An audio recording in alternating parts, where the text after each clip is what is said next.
Entonces, hay dos modos, la reglamentación o la reglamentación que se hace una maduración con corticoides a la madre y ese proceso hace que de alguna manera madure lo que son los pulmones. Entonces, hay etapas. Entonces, cuando deberíamos ponerlas más o menos a las 22 a 24 semanas la primera dosis. Si hay factores o riesgos maternos de que ese niño vaya a ser, como que dice, prematuro, pues incluso hacemos un refuerzo, ¿no? Pero eso lo determina la parte de ginecología, ¿no? La maduración pulmonar. Pero así como que dice aplicación de surfactante en cavidad intrauterina, no. Sí tienes que hacer un proceso de maduración en los niños, con lo que son algunos medicamentos también, ¿no? Bueno, ahora entramos a lo que es la taquimia transitoria del recién nacido.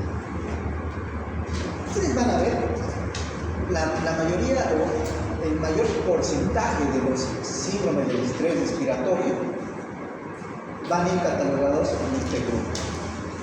Y como su nombre mismo indica, transitorios, o sea, van a ser pasajeros. Simplemente tú vas a tener que darle algún suplemento, tal vez con oxígeno, pero que no te va a requerir que le des mayor flujo ni tampoco mayor volumen de VO2, nada de eso. Vamos a ir viendo. Bueno, aquí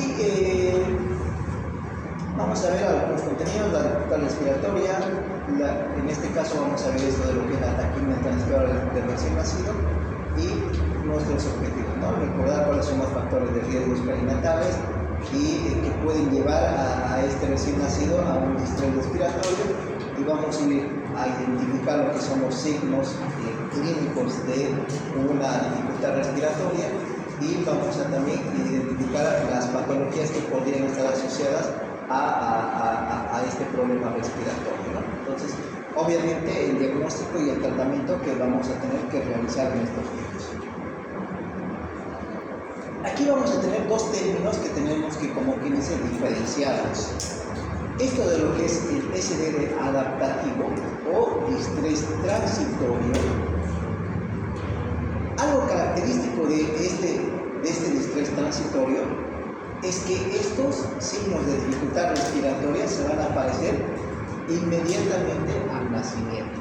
O sea, no es que tú lo vayas a llevar a neo o lo vayas a dejar con su mamá y después de 2 horas o 3 horas empiece a presentar esa dificultad para respirar. No, sino que esto va a estar presente desde el nacimiento. Una vez que tú lo recibiste, ya empieza a tener esa dificultad respiratoria y obviamente al tener ese problema respiratorio, tú le vas a tener que ayudar con alguna concentración de oxígeno, ¿no? Le vas a tener que dar un aporte de oxígeno.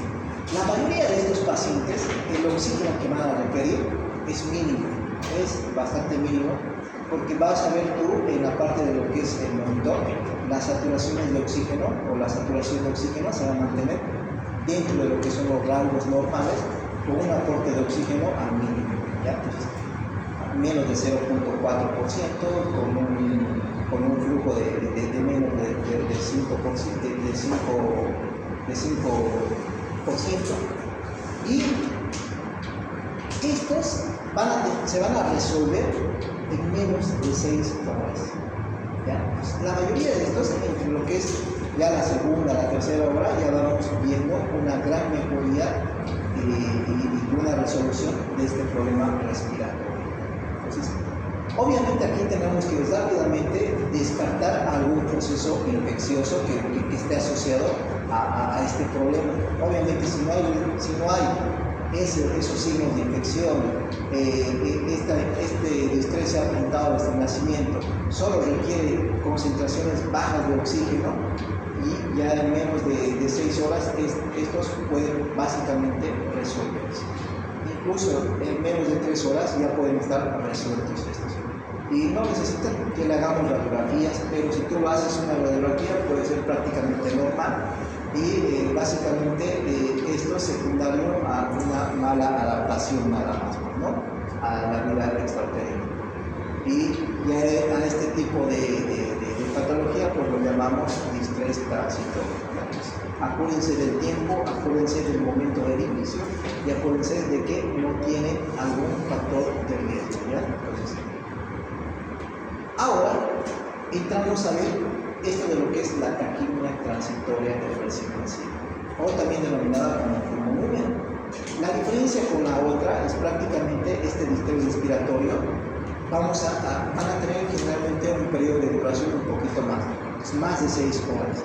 Entonces, aquí vamos a ver en cuanto a la definición, pues esta ya se ha logrado identificar a partir del año 1966. Haber y colaboradores hablan de este problema de distrés respiratorio y lo denominan, o lo vamos viendo con varios sinónimos de denominación, como pulmonúmero, mala adaptación pulmonar, síndrome de dificultad respiratoria tipo 2.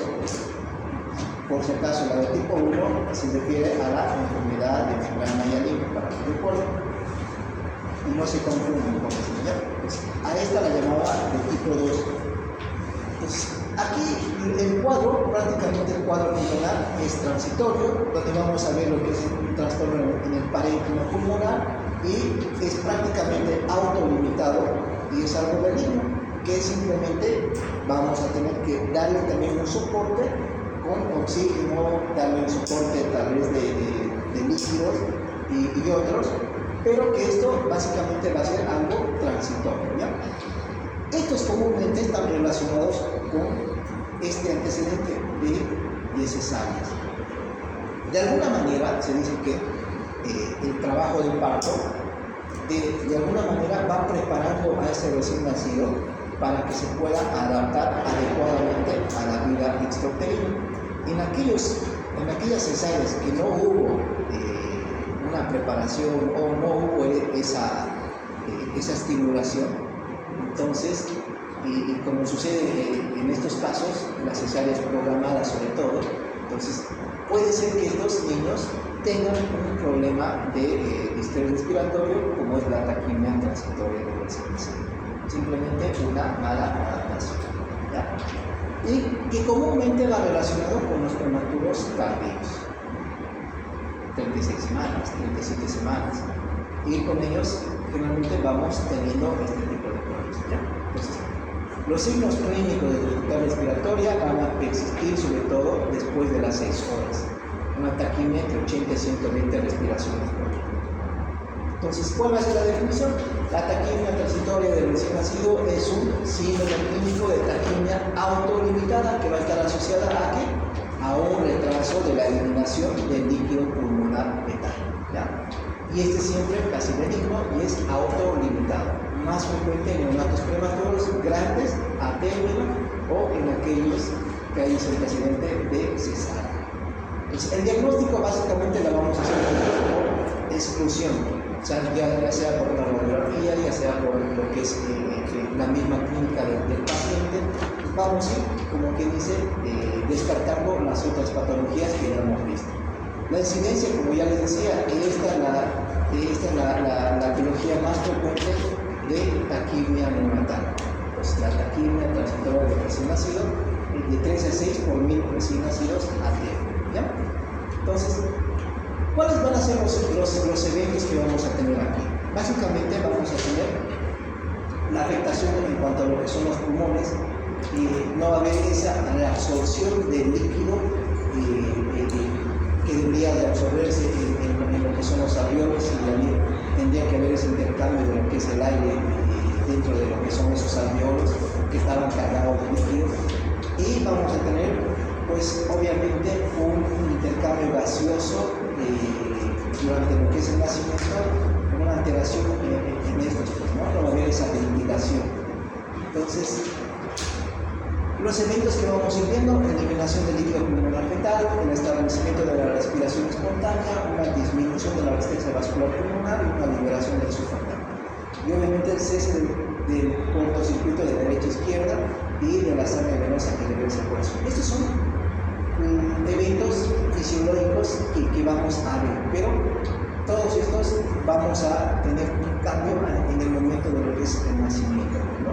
Entonces, ¿cuáles van a ser los factores de riesgo? Como ya les decía, Puede ser una gestación gemelar, esto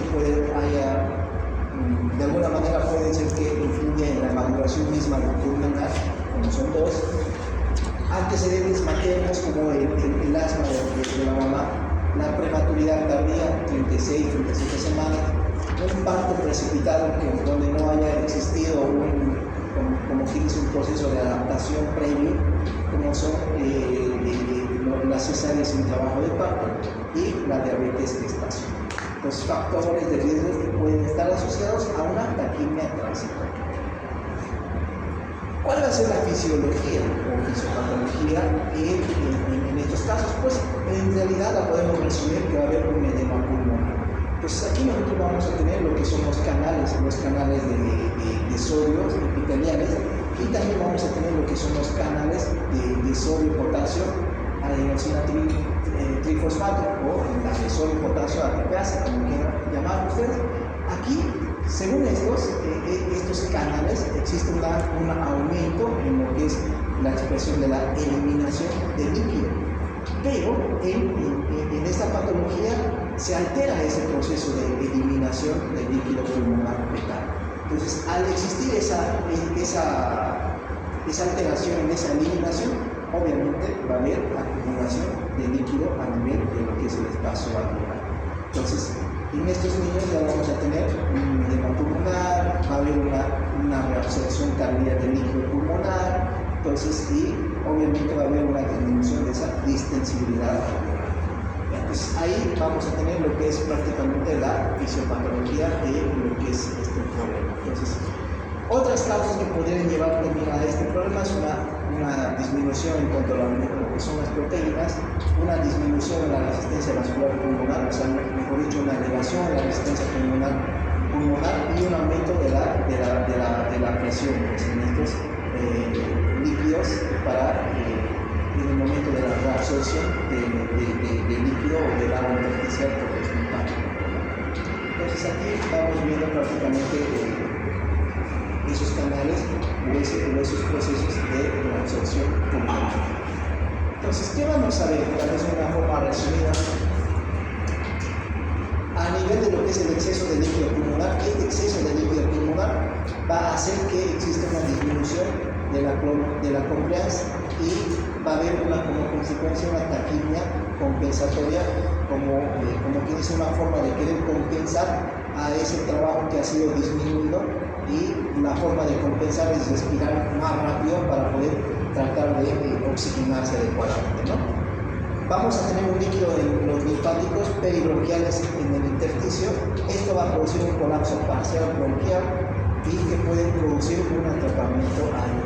Entonces, y esto de lo que es la alteración en la ventilación-perfusión, obviamente si va a haber una alteración en la ventilación-perfusión va a haber una hipoxemia, una disminución de oxígeno, y en cuanto a lo que es el edema alveolar va a haber una disminución de lo que es la ventilación y se va a producir la hipercambia, o sea, la retención de dióxido de carbono.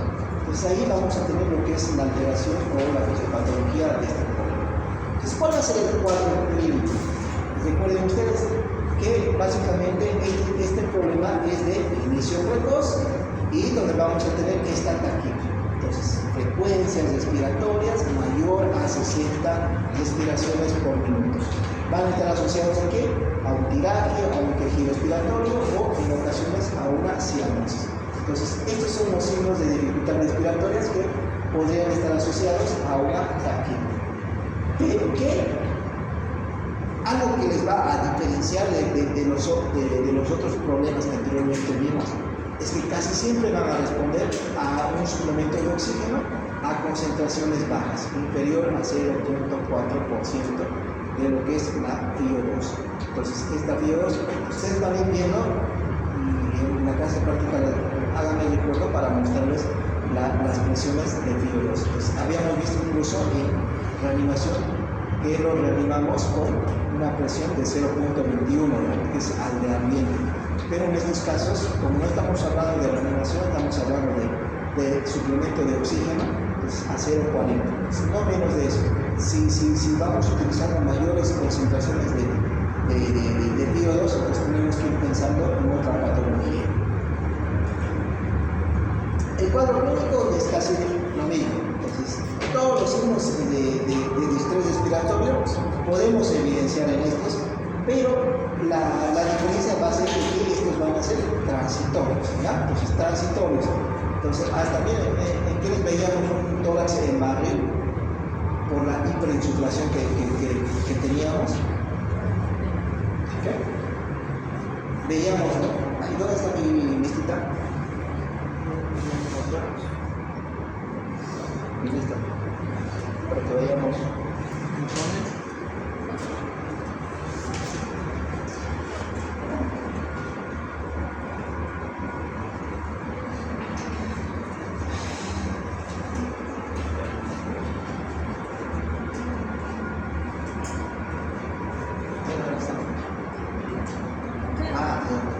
Entonces, vamos a ir viendo.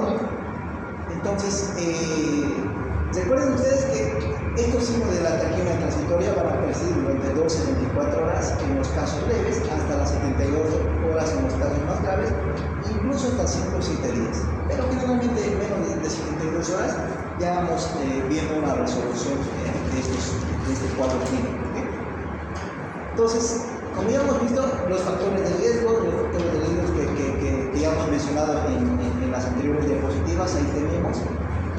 Recuerden siempre esos factores de riesgo para poder, como quien dice, identificarlos o ir pensando que se trata de una taquimia transitoria y lo que es la clínica, ¿no? Entonces, el tiempo mayor a 6 horas de vida y cuando tengamos un compromiso en cuanto a la parte respiratoria, tengamos signos o síntomas de dificultad respiratoria.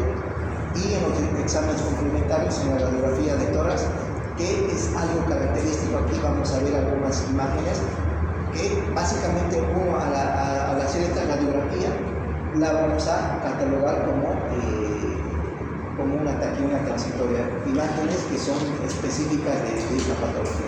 Pero antes, criterios clínicos. Aquí vemos dicho taquimia, cianosis, oxígeno no más de 0.4%. Y los signos de distrés respiratorio, y lo que es el reembullo vesicular puede estar normal o puede estar disminuido y la mejoría en las 48 horas. Los exámenes de laboratorio, pues obviamente tienes que siempre descartar algún proceso infeccioso que no vaya asociado. Como ya habíamos dicho que esta patología es prácticamente un diagnóstico de descarte, o sea, descartar todas las otras patologías anteriormente mencionadas y ir viendo pues que no sea algo, como quien dice, alguna patología como una bronconeumonía, como un síndrome de aspiración meconial o cualquier otra patología que pueda estar asociada. Entonces, básicamente aquí nosotros vamos a tener como un gol estándar para que podamos definir y llegar a la conclusión de que es una taquimia transitoria y si esta es la radiografía. Pues esta es una radiografía típica de una taquimia transitoria. Si ustedes ven, aquí vamos a tener lo que es también una hiperinsuflación. Entonces, si alguno contamos 1, 2, 3, 4, 5, 6, 7, 8 espacios intercostales, ¿está bien o está mal? No, tiene que ser hasta 6. 5 o 6 espacios intercostales. Entonces, aquí hay un aumento de lo que es el volumen pulmonar. Entonces, aquí ya estamos teniendo una característica de lo que son esta patología. Pero no vayan a confundir porque teníamos otra patología más que había como una hiperinsuflación. Una aspiración de lo que es el líquido amniótico, ¿no? Pero aquí teníamos el líquido meconiano. Pero aquí vamos a tener lo que es también un reforzamiento de la trama broncovascular, que es el tronco. No sé si ustedes pueden ver aquí, pero aquí más o menos lo que es la tráquea y el árbol bronquial. Pues, ahí vamos viendo nosotros lo que es el aumento de este árbol bronquial.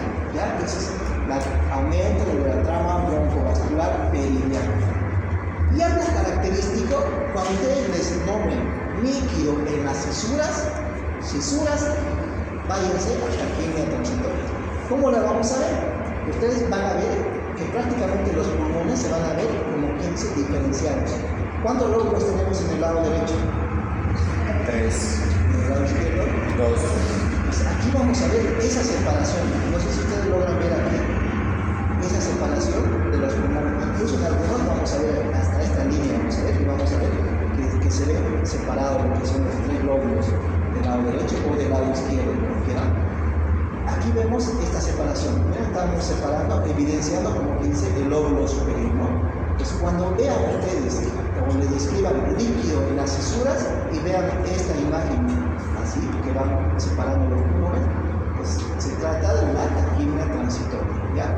Entonces, vamos a tener una discreta hiperinsulación que ya habíamos mencionado, y en algunos casos hasta podemos ver un derrame pleural, pero eso es raro, a no ser que se vaya a asociar a otra patología más, ¿ya? Entonces, y algo característico que también no existe el broncograma aéreo, que podríamos ver este broncograma es aéreo, generalmente en las bronconeumonías o neumonías, ¿ya? Entonces ahí vemos algo característico. Ya saben, hiperinsulación, líquido en las fisuras, relación con la edad gestacional, relación con los factores de riesgo, puede ser cesárea, les ponen aquí el caso médico. Un recién nacido de 37 semanas, que ha sido obtenido por cesárea, sin trabajo de parto, una cesárea programada, sin factores de riesgo y presenta al momento del nacimiento distrés respiratorio. Entonces en la placa vemos un líquido en las cisuras, vemos una hiperinsulación. Entonces, diagnóstico, vamos a ir a una taquimia transitoria de presentación. Otras imágenes, esto medio que confuso, ¿no? Hasta uno podría decir, parece una membrana hialina, pero siempre tienen que ver que en la membrana hialina, esto de lo que es el vidrio esmerilado, siempre va a ser casi bilateral, ¿ya? Entonces no va a ser solo de un solo lado, o sea, no va a ser generalmente unilateral. Vamos a ir viendo. Entonces, volvemos a repetir, hiperinsulación pulmonar, cuentas tú los espacios intercostales, va prácticamente como alargado parece este pulmón, ¿no? Las líneas hiperiliares sobresalientes, bueno, aquí no podemos ver, no hay lo que es la línea de las cisuras, bueno, leve cardiomegalia, una cisuritis, para octedidial, aplanamiento de lo que es el diafragma, pues aquí no podemos ver eso, pero generalmente ustedes quédense con la hiperinsulación, cisuritis o lo que llamamos líquido en las cisuras, ¿ya? Bueno, ahí también nos vamos viendo esto quiero que recuerden. Si les vamos a hacer un hemograma, el hemograma obviamente va a salir normal. La gasometría puede ser, puede evidenciarnos una hipoxemia leve o una hipercapnia que también puede ser leve y que se normalizan precozmente, ¿no? O sea, tú haces esa gasometría a las 3 horas o a la segunda hora, podemos ver esto y a las 6 horas ya podemos ver algo conocido, ¿no? Entonces simplemente esto es por el acúmulo de lo que es, o la retención de lo que es el líquido, ya en la capilar de la. Diagnóstico diferencial, prácticamente tienen que hacer el diagnóstico con todas, y ya las hemos mencionado, neumonía, sepsis, síndrome de dificultad respiratoria, una membrana hialina, una hipertensión pulmonar. Pues básicamente nuestro diagnóstico es de descarte, ¿ya? Entonces ahí ya vamos buscando tal vez algunas otras causas si ameritan, ¿no? Aspiración de crónica, cardiopatías congénitas, malformaciones congénitas, o algunas alteraciones en el sistema nervioso central, ¿ya? Tratamiento, básicamente el tratamiento es de sostén. Necesita oxígeno, hay que darle oxígeno. Entonces, de acuerdo a lo que es el distrés respiratorio o la dificultad respiratoria, yo voy a decidir cómo lo voy a alimentar a este niño. Si su taquimia es leve, o sea, es menos de 60 respiraciones por minuto, voy a poderlo alimentar por vía oral. Pero si su frecuencia respiratoria es de 60 a 80 respiraciones por minuto, básicamente va a ser un riesgo alimentarlo por vía oral o por succión, como quieran. Voy a tener que alimentarlo por una sonda orogástrica. Obviamente, si su frecuencia respiratoria es mayor a 80 respiraciones por minuto, voy a tener que entrar en un reposo, dejarlo en NPO, ¿ya? Entonces, aquí vamos viendo prácticamente lo que es el manejo. en la etapa prenatal, en la etapa postnatal, entonces da la oxigenoterapia, el oxígeno según requerimiento a su saturación. Hay distintas formas de poder darle la oxigenoterapia a través de preguntas nasales, a través de un casco que es el halo cefálico o a través de lo que es el cefálico, ¿no? El uso de lo que son los diuréticos, muchas veces uno pensaba que no es retención o secundaria o una retención por acumulación de líquido, entonces ¿por qué no le damos diuréticos? Decían. Entonces es algo controversial, entonces todavía no recomendado. Y esto creo que sí, de la retención relativa de lo que son los líquidos endovenosos, pues también nos ayuda bastante en lo que es la evolución de estos pacientes, ¿no? Obviamente, ir siempre verificando las complicaciones que podrían existir en un síndrome de distrés respiratorio, ¿no? Hipertensión pulmonar, algún problema cardiológico o la misma persistencia del conducto arterioso. ¿Podemos tomar el deseo? Listo, pues ya. Tratamiento, primer nivel, segundo nivel, tercer nivel. Obviamente el primer nivel, ustedes la van a poder resolver esto en su centro de salud, qué sé yo, pero siempre viendo que la saturación de oxígeno esté más o menos entre el 87 y el 94%, ¿ya?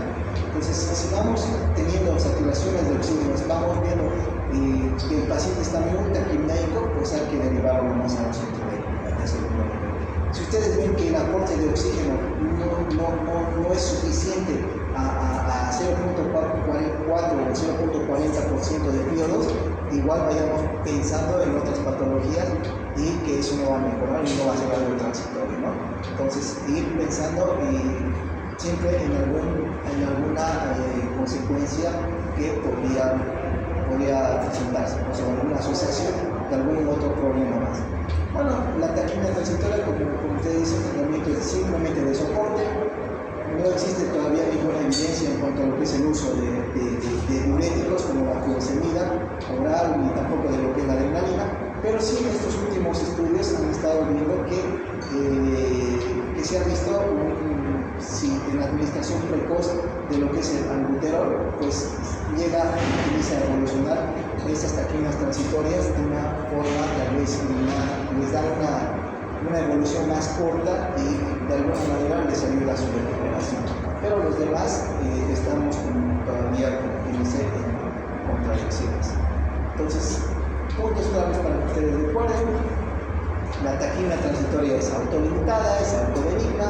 Se trata simplemente de una patología que es transitoria, que se puede resolver en menos de 72 horas y idealmente 48 horas, y algunas se pueden llevar hasta 5 o 7 días, pero son raras esas, ¿ya? Y podemos utilizar simplemente el aporte de oxígeno, ya sea por bigotera o por halo cefálico o hasta CPAP, pero que no progresan más en cuanto a lo que es el requerimiento de oxígeno, no superan más del 40%, ¿ya? Entonces vean eso y lo que son los estados de la parte clínica que podrían evidenciarse. Entonces, recomendaciones: siempre descartar primero lo que son algunas complicaciones, descartar estas patologías para luego recién pensar en una taquimia transitoria de residencia. Entonces, esto es lo que es a su respuesta de su compañera, cómo hacemos la maduración pulmonar fetal. Básicamente en la etapa de lo que es el embarazo, pues se utilizan estos corticoides antianatales, ¿no?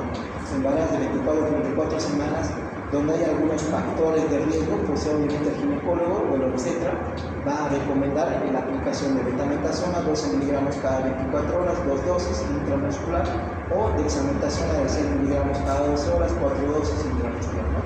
Entonces, pero recuerden siempre que no es recomendable nomás hacer ciclos o administración de corticoides en la etapa prenatal, ¿no? Muchas veces incluso hay esto de que le pondremos por si acaso, por si se adelanta tu bebé, pero no hay estudios todavía así a dar que se realice como una forma profiláctica, ¿no? Siempre tiene que haber un factor de riesgo para que podamos decidir si aplicamos o no aplicamos este medicamento. Entonces, este cuadrito, si ustedes se la aprenden de memoria, van a responder muchas preguntas de este tema. Entonces, son algunas asociaciones en el distrito respiratorio. Por ejemplo, cuando yo diga, tengo un recién nacido prematuro de sexo masculino, asociado a una enfermedad de membrana hialina previa, una diabetes gestacional y la cesárea sin trabajo de parto, pues prematuridad, sexo masculino, voy a pensar en una enfermedad de membrana hialina. Entonces, si veo este antecedente líquido amniótico tenido de meconio, pues obviamente voy a pensar en un síndrome de aspiración de líquido amniótico, ¿no? Todavía si hay sufrimiento fetal, si se trata de un postmaduro y si se trata de un pequeño planificacional o una restricción del crecimiento intrauterino, ¿no? Entonces, obviamente en aquellos pacientes que tienen aquí un trabajo de parto prolongado con una ruptura prematura de membrana mayor a 18 horas, la mamá ha estado con fiebre, una coriamnionitis, antecedentes de la madre con un cultivo positivo, estreptococcus del grupo B, un síndrome de aspiración meconial y una depresión natal, pues voy a ir pensando en una neumonía prenatal. Es así, y por ejemplo, esa taquina transitoria, vemos cesárea o parto rápido, término cercano al término, entonces vamos a ir viendo o pensando en la taquina transitoria. Entonces, vean este tipo de relaciones para que les puedan ayudar a hacer el diagnóstico en lo que son.